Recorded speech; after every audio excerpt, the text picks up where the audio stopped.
안녕하세요. 시험 이후 세계입니다. 수험 생활을 하다 보면 여러 가지 문제들을 겪으실 텐데요.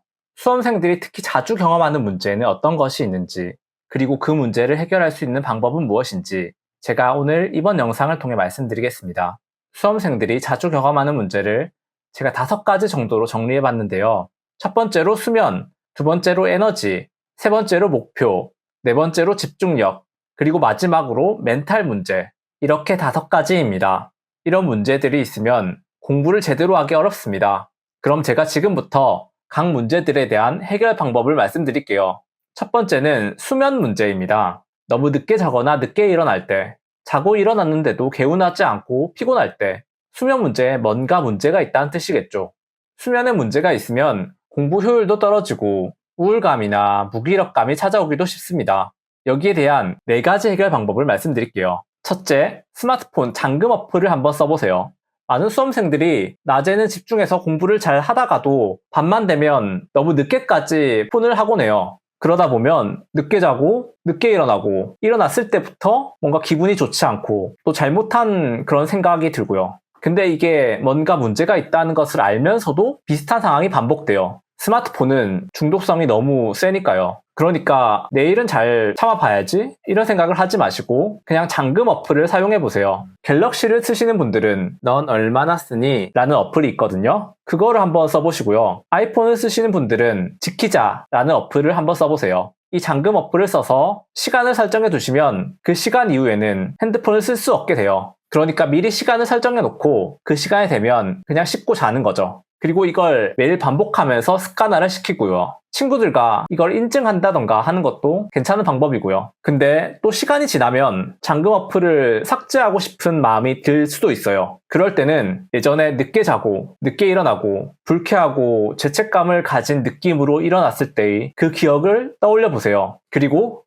참아야지 이렇게 생각하시고 그 생활을 유지해 주시고요. 이렇게 폰 사용을 자제하고 밤에 일찍 주무시면 수면 시간 확보에 큰 도움이 됩니다. 둘째, 수면 환경을 개선하세요. 같은 시간을 자도 이 수면 환경이 어떻느냐에 따라서 수면의 질이 상당히 달라지게 됩니다. 그러니까 구체적으로 온도, 습도, 공기 이 3가지를 잘 관리하셔야 합니다. 보일러, 에어컨, 가습기, 제습기, 공기청정기 이런 기구들을 사용해서 최적의 환경을 만들어주세요. 만약 이런 기구들을 모두 다 갖추지는 못했다면 젖은 수건을 걸어 넣는다든가 환기를 자주 시킨다든가 이런 식으로 자기가 할 수 있는 선에서 노력해 주시고요. 온습도계를 사서 지금 방 온도와 습도가 어떤지 직접 눈으로 확인하시는 것도 추천할 만한 방법입니다. 바닥먼지도 당연히 쓸어주셔야 하고요. 그리고 침구류와 잠옷도 잘 관리해 주세요. 계절에 맞는 걸 쓰시고 세탁도 자주 하시고요. 또 수면 안대나 귀마개를 쓰는 것도 한번 고려해 보세요. 이건 사람마다 호불호가 많이 갈린다고 하니까 꼭 추천드리는 건 아니지만 잘 맞는 분들은 수면의 질에 많은 도움이 되었다고 하니까 한 번 정도는 시험 삼아 해보시는 걸 추천드립니다.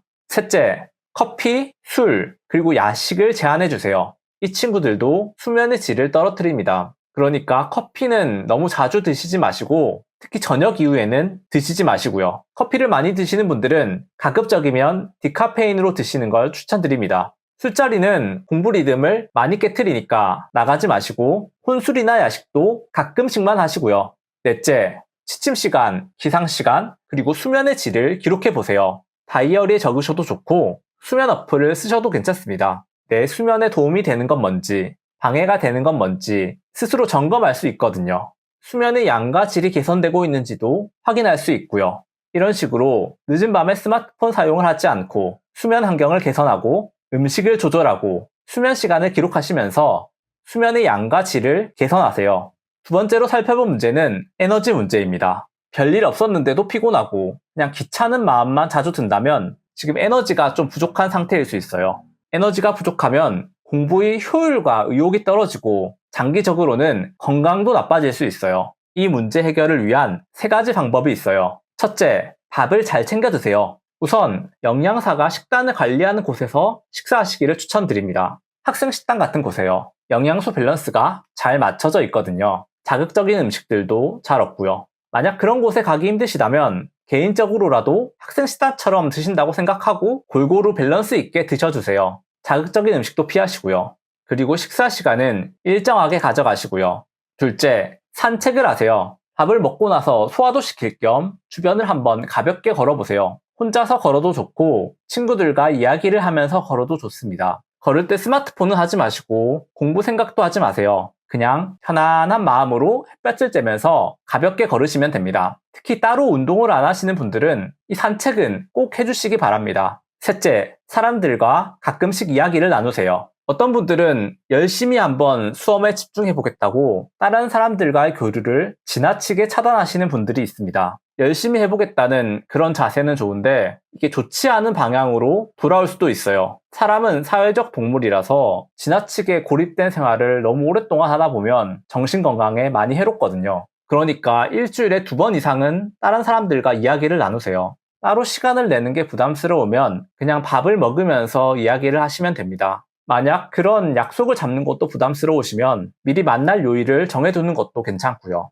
이런 식으로 밥을 잘 챙겨 먹고 산책을 하고 다른 사람들과 이야기를 하면서 에너지를 끌어올리세요. 세 번째로 살펴본 문제는 명확한 목표 없이 공부하는 겁니다. 명확한 목표가 없으면 노력을 적절하게 분배하지 못하게 됩니다. 중요하지 않은 공부에 너무 많은 시간과 노력을 쓰거나 중요한 공부에 아주 작은 시간만 쓰게 되는 거죠. 그리고 이런 잘못된 흐름도 뒤늦게 알아차리게 되고요. 이 문제 해결을 위한 3가지 방법이 있어요. 첫째, 우선 하루 단위로 단기 목표를 쓰세요. 매일 밤 다음 날의 목표를 쓰는 거죠. 시간을 많이 들이지는 마시고요. 어떤 인강을 얼마나 들을지, 어떤 교재를 몇 페이지까지 볼지 간단하게 쓰시면 됩니다. 그리고 다음 날이 되면 미리 써둔 목표를 보고 그대로 실천하시고요. 그리고 밤이 되면 실제로 했던 공부를 쓰시고 그날의 집중력 점수도 써주시고요. 그 다음에 다음날 목표를 쓰시면 됩니다. 둘째, 목표의 기간을 늘려보세요. 하루 단위 목표가 익숙해지시면 일주일 단위의 목표도 써보세요. 방법은 하루 단위로 할 때와 같습니다. 다음 일주일의 목표를 쓰고 그 목표를 실천하기 위해서 노력하고 실제로 실천한 분량을 쓰고 또 집중력 점수도 써보시고요. 일주일 단위 목표를 쓴다고 해서 하루 단위 목표를 쓰는 걸 그만두는 건 아니고요. 그리고 일주일 목표도 적응되시면 그 다음엔 한 달 단위로도 해보세요. 그 이상은 하지 않으셔도 되고 정하고 싶다면 간단하게 계획만 잡아보시고요. 셋째, 모의고사에 응시하세요. 몇 점 이상은 받아야겠다는 그런 목표를 갖고 모의고사에 응시하세요. 학원에서 치는 시험도 좋고 기출문제를 자체적으로 풀어도 좋습니다. 지금 공부가 부족하다고 해서 모의고사 시험을 안 보면 수험생활이 느슨해지고 자신의 부족한 부분을 파악하기도 힘듭니다. 그러니까 실력이 좀 부족하다고 판단되더라도 모의고사에는 꼭 응시하시기 바랍니다. 또 그냥 보기에 조금 심심하다면 주변에 다른 수험생하고 점수 내기를 하는 것도 하나의 재미고요. 시험 치기 전에는 열심히 공부하시고 또 시험도 실제처럼 응시하시되 시험을 친 다음에는 그 점수에 너무 집착하지는 마세요. 수험 생활에 자극을 주고 부족한 부분을 확인하는 그런 기회로 활용하시면 됩니다. 이런 식으로 하루, 일주일, 한 달 단위 목표를 세우시고 모의고사를 치면서 목표를 갖고 수험 생활을 해나가세요. 네 번째로 살펴본 문제는 집중력이 낮다는 것입니다. 앉아있는 시간은 긴데 실제로 공부한 시간은 부족하다거나 책은 나름대로 본 것 같은데 돌아서면 까먹는다거나 그러면 집중력에 뭔가 문제가 있는 거죠.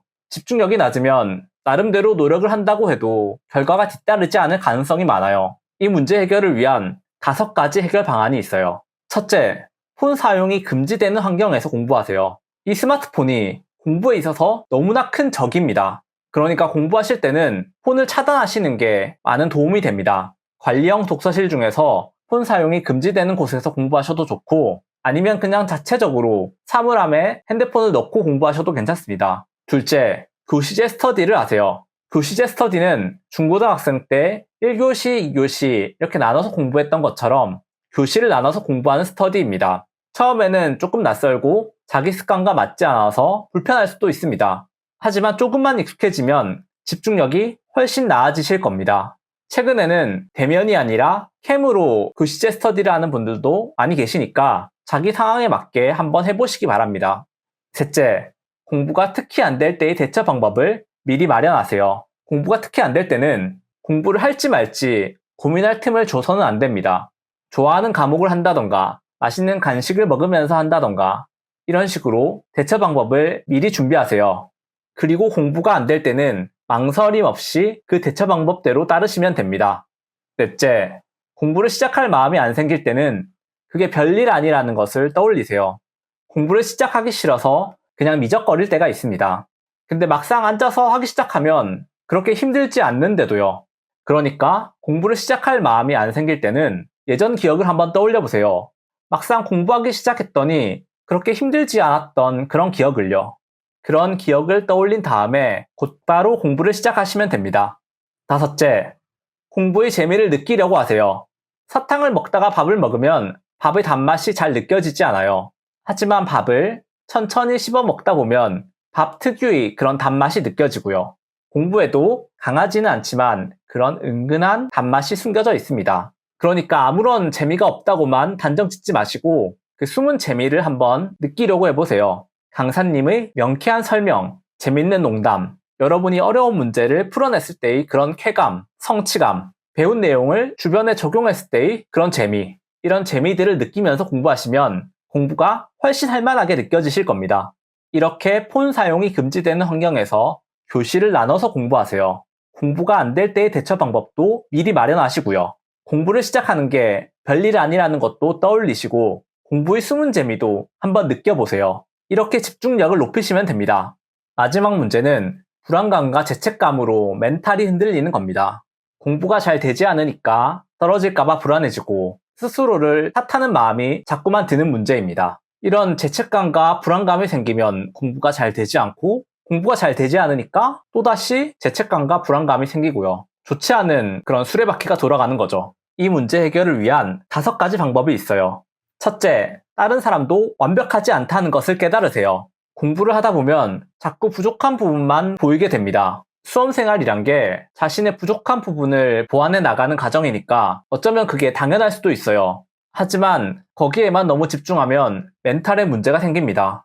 자신이 너무나 부족한 사람처럼 느껴지니까요. 하지만 모든 수험 지식을 완벽하게 이해하고 암기하고 기계처럼 뽑아내는 사람은 거의 존재하지 않습니다. 그러니까 스스로 부족하다는 생각이 들 때는 다른 사람들도 완벽하지 않다는 것을 떠올리세요. 둘째, 자기 전에 오늘 잘한 일을 스스로 칭찬하세요. 오늘 보는 하루 중에서 잘한 일도 분명 있을 거예요. 잘못한 부분만 찾아서 스스로 너무 비난하지 마시고 잘한 부분은 스스로 칭찬하세요. 많은 수험생들이 잘한 부분을 스스로 칭찬하는 데는 인색한 경우가 많습니다. 그럼 사고의 흐름이 자기 자신을 깎아내리는 쪽으로만 흘러가서 정신건강에도 해롭습니다. 그러니까 잘한 부분은 스스로 칭찬하시고 뿌듯하게 여겨주세요. 셋째, 자기 전에 잘못한 점 한 가지는 개선할 방법을 찾아보세요. 잘못한 부분은 반성하고 개선하면 됩니다. 그런데 한꺼번에 너무 많은 문제들을 해결하려고 하면 어느 하나도 해결되지 않을 가능성이 많아요. 죄책감과 불안감만 커지고요. 그러니까 잘못한 점 한 가지만 골라서 그걸 어떻게 개선하면 좋을지 한번 생각해 보세요. 넷째, 과거에 성공했던 기억을 떠올리고 스스로를 격려하세요. 수험 생활에서 겪었던 일이 아니라도 좋습니다.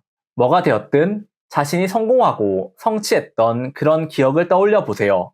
그 기억을 떠올리면서 나는 괜찮은 사람이야. 나는 할 수 있는 사람이야. 이렇게 스스로를 격려하세요. 다섯째, 합격 수기를 반복해서 읽어보세요. 합격 수기에는 수험 테크닉만 적혀 있는 것이 아닙니다. 합격생들이 실제로 경험했던 많은 어려움들과 그 해결 방법들이 생생하게 적혀 있는 경우가 많습니다. 심리적이고 정신적인 문제들도요. 그러니까 이런 수기들 중에서 특히 마음에 드는 수기가 있다면 반복해서 읽어보시기 바랍니다. 여러분의 수험 생활에 많은 위로와 격려가 될 거예요. 이런 식으로 다른 사람들도 완벽하지 않다는 것을 떠올려 주시고 잘한 일은 스스로 칭찬하고 못한 일은 개선 방법을 떠올리세요. 과거에 성공했던 기억을 떠올리시고 합격 수기도 읽어주시고요. 이렇게 불안감과 죄책감을 막고 멘탈을 잡으시면 됩니다. 지금까지 수험생들이 자주 경험하는 5가지 문제, 수면, 에너지, 목표, 집중력, 멘탈 문제를 설명드렸습니다. 해결 방법을 다시 한번 정리해 드릴게요. 수면 문제는 잠금 어플을 쓰고 수면 환경을 개선하고 커피 등을 제한하고 수면 시간을 기록합니다. 에너지 문제는 밥을 잘 챙겨 먹고 산책을 하고 사람들과 이야기를 합니다. 목표 문제는 하루 목표에서 시작해서 목표 기간을 늘리고 모의고사에 응시합니다. 집중력 문제는 폰을 못 쓰는 곳에서 교시제 스터디를 활용하고 공부가 안 될 때의 대처 방안을 미리 마련하고 공부 시작이 별일이 아니라는 것을 떠올리고 공부의 재미를 느낍니다.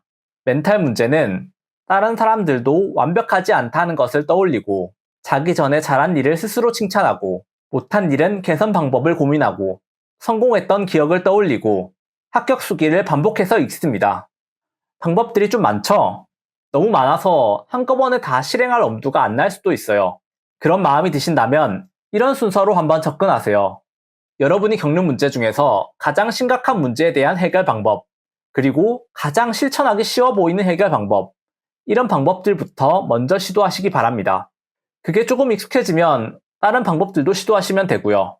시험에 온 힘을 다해서 부딪혀야 시험에 합격할 수 있고 그만두더라도 미련 없이 그만둘 수 있습니다. 그러니까 제가 말씀드린 방법들로 수험 생활의 문제를 극복하고 한번 열심히 노력해 보시기 바랍니다.